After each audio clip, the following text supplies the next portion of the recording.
What is up, guys? Today we're going to talk about the second campaign, the campaign 2.0, the campaign wargaming. Took quite a while to finish, some more endgame content, which I always appreciate. So let's talk through it. Let's see what's good, what's bad, what's ugly. If not everything, of course. So this time, instead of being able to do the missions in separate tank classes, we are separated into nations. Obviously, there's 3 campaigns, and the rewards are as follows. Excalibur for the first one, Chimera for the second one, and then the Popject 279, the nuclear tank thing, which is probably going to be broken as balls. But anyways, we start off with a mission set that is available for everyone now, which is the Excalibur. I think it's only available to you if you complete the Stug missions before it, so you gotta finish that one first. Like you can see, there is 4 different, I don't even know how to call it, groups, blocks, I don't know. Each of them contain a couple of nations, and you can only do the said missions in the said tanks, which in a way is a good thing. I can see why a lot of people would say it's, oh my god, I can't play my only tank for this mission. You gotta understand that this is kind of like an endgame content for people like me who are kind of like done everything and are kind of bored of, you know, playing the same old tanks over and over again. So awarding people for having more than just, you know, Super Conqueror and some kind of arty is a good thing in my opinion. It prevents tier 10 looking like an absolute clown fiesta where everybody just plays their most overpowered tank to try to do all the missions with. And yeah, I see that as a good thing more than a bad thing. Obviously, I'm a bit biased because I do have all the tanks, but I feel like for an endgame content, it's not really that big of a deal that you actually have to grind some tanks.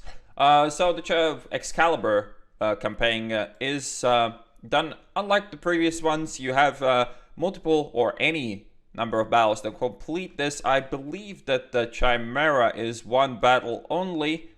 And the object that's going to come along is going to be up to 5 games or something like that. So that's also different. For the most part, having this any number of battle condition basically means that the missions for the first set are generally pretty easy. There are obviously some of them that are really fucked up, and I'll talk about that later. But overall, you can do a lot of these by just playing the game. Like, you know, for instance, something like cause 8,000 damage to enemy light tanks. Sure, it's a bummer when there are no light tanks, but at least, you know, it's not that big of a deal. It might be a much bigger deal in those 3 to 5 games if you have a condition like this and you just spawn in 3 games with no light tanks and are very upset about life. But as for the first set, generally, you can finish pretty much all of these missions with relative ease and not really paying attention to what the mission even is. Like, you know, destroy 15 enemy vehicles that cause damage or hit your vehicle. Sure, you can speed this up if you really pay attention who is shooting you, or, you know, maybe shoot... maybe let them shoot you before you kill them. Surely it's not like super good for, you know, your playstyle to allow people to shoot you before you kill them, but it's not that big of a deal. Alright, so what are my main grinds with the missions? So first of all, let me quote one of my favorite movies. What the fuck is that? What the fuck is that? Why the fuck do we have arty exclusive missions? Why?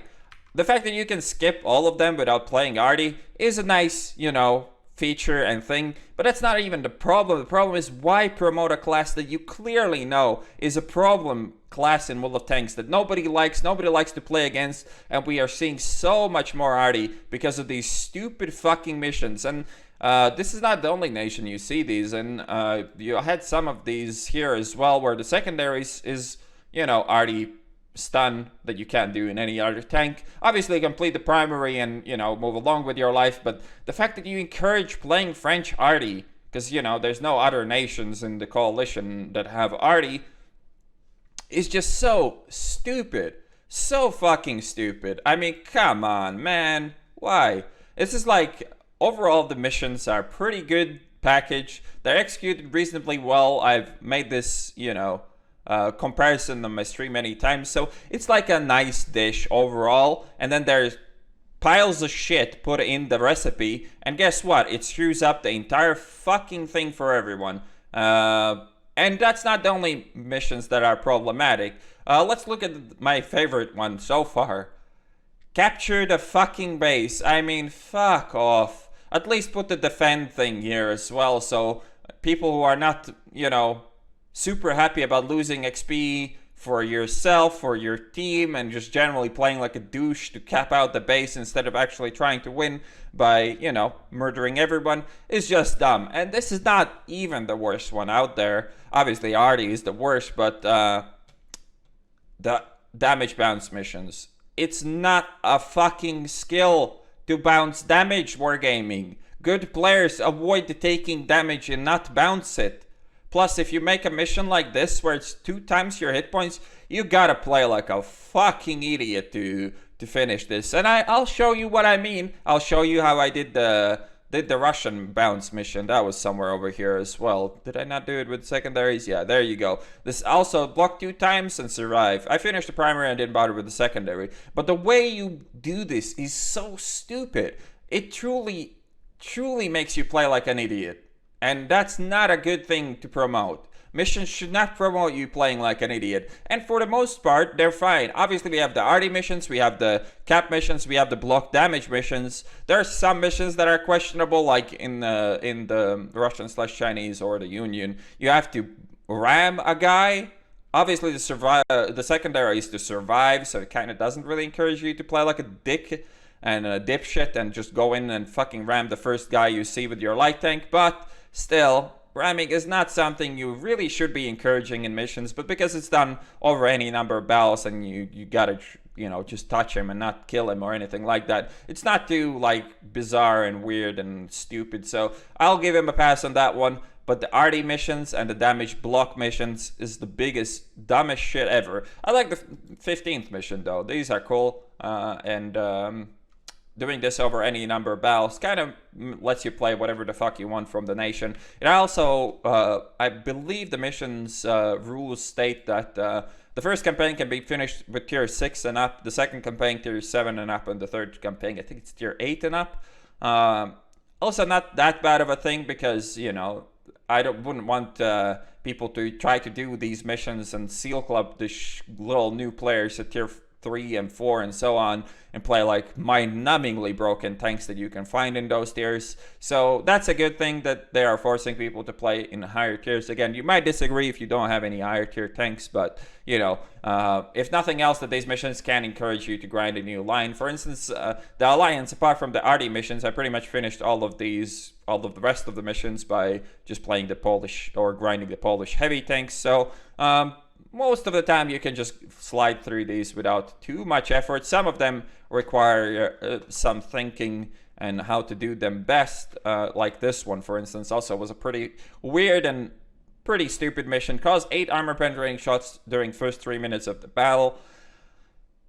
Obviously, if you have a French premium light tank, the 1357, the thing that spits out 8 shots like in one clip, then, you know, this mission isn't too difficult. But if you have to find a second best tank for it, they all start to become kind of shit for this mission. So it can be problematic if you don't have that one particular tank, and in this case it is one particular premium tank, and that is a bit of a bummer. Anyways, let me show you what I mean that you have to play like an idiot to bounce damage. Alright, here we are playing the Su-100M1, the tier 7 Russian tank destroyer. We are playing against tier 6s here, and what is very important for this armor bounce mission is, first of all, pick a tank with good armor and not a lot of hit points and good mobility. So pick a Russian tank for this mission. Obviously you can do it in Russian tanks, which makes it quite convenient. We only have 850 hit points and armor of better than the Yak Tiger, so we shouldn't really struggle too much to bounce these tier 6s, but the problem is that they get bored and they won't peek you that much because, you know, if you actually play properly, instead of shooting next to the enemies, they will actually die eventually, especially when they're playing completely outclassed tanks because of matchmaking and because of how incredibly well balanced this thing is. So what we're doing is pretty much hoping that they will keep peeking me, keep bouncing my front. But the problem with that is that people get bored at shooting the same thing in the front over and over for you to farm your bounce damage. They will load premium, which is not going to be effective in this case. Or worst case for you, they'll load AG, and then you can go fuck yourself. Or just like in this case, he realized why am I shooting this guy I can't do any damage to? I'll shoot his friend instead. So that's what he's doing, and I'm trying to miss. Not very good at it in that case, but he still has some hit points, so it's not a big deal. Sadly, my friend is taking all the fire now, so I need to go in front of him so they go back to shooting me again. And now we're one shot away from fulfilling the mission, and the enemies start to miss horribly. Again, could kill him, but why would I when my mission is to cap, or not to cap, but to bounce damage, and now we can kill them. And that is really the problem with the armor bounce missions. You have to bounce too much. You could fix these missions easily by, you know, doing bounce 8,000 damage over any number of battles. That is fine, whatever. You'll do it eventually. You don't have to play like a retard to finish this mission. And, you know, it would help to play like this to finish the mission, but I wouldn't do it if the mission conditions said do 8k or bounce 8k over any number of battles. I would just play the game. I wouldn't care too much, but that's not the case, and it should be. RD missions should not be the case at all, and cap missions, come on, man, just don't do that. Anyways, I hope you guys enjoyed my take on the mission set, and I'll see you on the next one.